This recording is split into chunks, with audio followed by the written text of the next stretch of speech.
Going on guys, PhantomCave here with today's latest old comic review, and today we are looking at the Falconberry 1993 Christmas special. It is jam-packed with 5 stories, and so let's get into it and let's have a look at what stories we are going to be showing you today.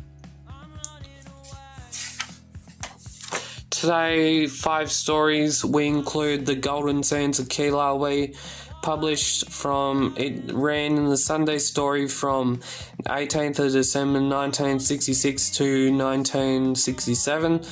The second story is The Lions of Kukan. The third story is Delta Pirates. The fourth story is Star of Bengala, and the story 5 is The Nukes, a new story from the 13th of July 1978 to the 5th of November 1978. Last few appearance in... No, that's actually the first time it's been in a few issue, and I have not recounted it being in other few issues. So the first story is The Golden Sands of Kilauea. It's about how every wedding gets taken a place on this special beach, which in reality is a gift from a long lost emperor, which we get to know in this story, which is the black emperor called Junka, which he is regarded as one of, I think this might be based off historical links. So he is meeting the Phantom for, obviously, I think for the first time, and Junka is not aware that he is the Phantom. The Phantom then saves Junka a couple times. He is then brought to the Golden Sands of Kilauea, where the Emperor is going to get married, but his bride is then kidnapped by pirates. That moves on to the bride being saved by the Phantom. The Emperor is then is overwhelmed, and the Phantom is basically going... I'm pretty sure this actually is the 7th Phantom, and he's getting married. Junka arrives as a guest, and Junka gives the beach as a wedding present to the Phantom. Now the second story we're talking about is The Lions of Kukan. We have three desert emperors, and they are talking about because they are talking about the Phantom destroying their capital income and what they have been doing to the tribes, because later in the story we find out that the tribes are actually being getting taxed for no reason, and the Emperor then has to pay for what he has been doing to the tribes. But in amongst of all that, we have the Lions of Kukan. So the Lions of Kukan are well-trained lions. They're man-eating lions, and they've been terrorizing the tribes as we all know it. And then the Phantom, he kills most of the lions, and he's then driven to find out where these lions have been trained from. He finds that out. Then he's driven to where these emperors are kept. They're hiding in their palaces, hiding like cowards, and he then goes on to be forced to do these tests of endurance. The first task he has to do is fight a tiger, and the second one is when he gets rid of the tiger. He then has to go up against the Gallilator. He gets both of those done and dusted, and then has to go up against a mountain bear. So then he jumps off the mountain bear to literally kidnap the main emperor that is led to believe that the Phantom needs to die for his actions against the emperor, and then the emperor is led to prison. He was going to be led to a tribe council detention, which we all know is I think very harsh when the tribes get together, and so he's then led to a state of law. The third story we have today is the Delta Pirates. So the Delta Pirates is a very, very good story, and if you have not subscribed to the PhantomCave YouTube channel, go down below and click that subscriber button. But back to the comic. So the Delta Pirates. So there are these pirates who raid this world-class, this very, very rich boat, and in regard to that, they are then escaping through the swamp where the patrol cannot get them, and when they go for the second raid, the Phantom jumps aboard them and basically saves the day. The Phantom is then believed to lead that the first boat they had raided is, well, firstly, the boat that they had raided, the crew on top of that gets the insurance payout for the load that the pirates had raided, and then the pirates go back to the ship.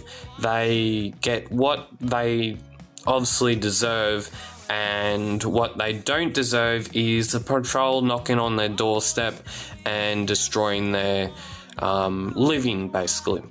The fourth story we have today is the Star of Bengala. Now, this Star of Bengala, you may be asking, is a very, very dangerous diamond if it gets into the wrong hands. And that diamond does get into the wrong hands. And that diamond, as we're all talking about, the Phantom gets involved, and that diamond was eventually put towards a children's ward in a jungle hospital. But back to the story, and that's just a spoiler I've just put out. And as we all know, the Phantom and Dr. Axel, he basically needs him to find this stone so he can get this children's ward under construction and get these children into a bay that they can get help from. The Phantom then believes that he has found his people. He then imitates the bad guy who the other guys are wanting to sell the diamond to. The Phantom is then unmasked, and the Phantom is then basically destroys their operation, and the baddies, these guys, go to prison basically, and the diamond is back in control of the Dr. Axel and his ward, and is back to all things normal. So we have the fifth story.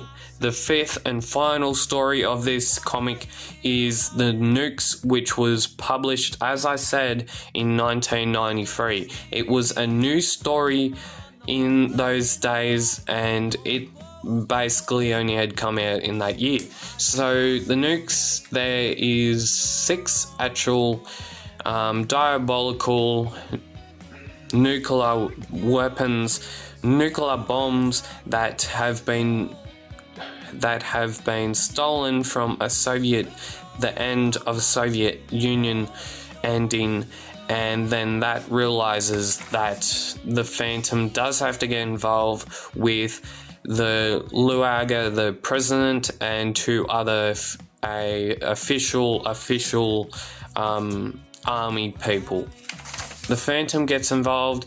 He then goes undercover, goes into the countries which are led by dictators of bad proportions. He then believes that he needs to save people to protect them from the world getting all over World War III, and that then destroying nearly half the planet. And so he gets under the skin of if we flick through the next couple pages, he gets under the skin of this dictator, and then he's basically not trusting the Phantom, but the Phantom is then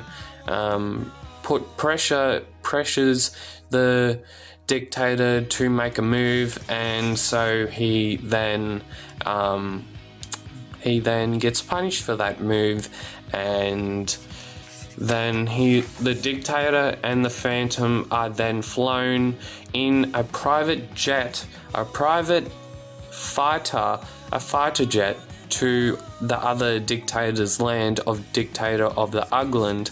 And when they get there, the Ugland of the dictator is wanting to kill the dictator that is having a squabbling over with the Phantom in regards to early of the story, with it being in the Phantom. Now, all the dictator has to do, the first dictator, I'm saying, all he has to do is lay dead, and he does that.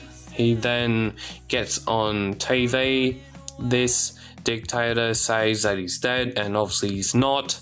And we have the two dictators bunting heads in the local newspaper and across over the world, and both of the dictators are sentenced to, I think, jail. Excuse me there. And then we have the discovery of the nuclear weapons, and yeah, it makes worldwide news and in the papers, and the Phantom goes back to doing his normal days of family time. So we have the Fuse annual special. So this is the 20th January 1994 annual. I actually have this in my collection, and I haven't actually read it. But it seems like a good story. Now, this one here goes to war. The Phantom goes to war. This is I think the second reprint of The Phantom Goes to War. The first one was in 1980s, late 80s or early 90s, somewhere in there. And this one sold out across Australia. So if you would like me to review this book, I've already reviewed the 1980 odd story, and so if you want me to review this book, comment down below. We have some old ads. The Army Wants You, Phantom Official Fan Club.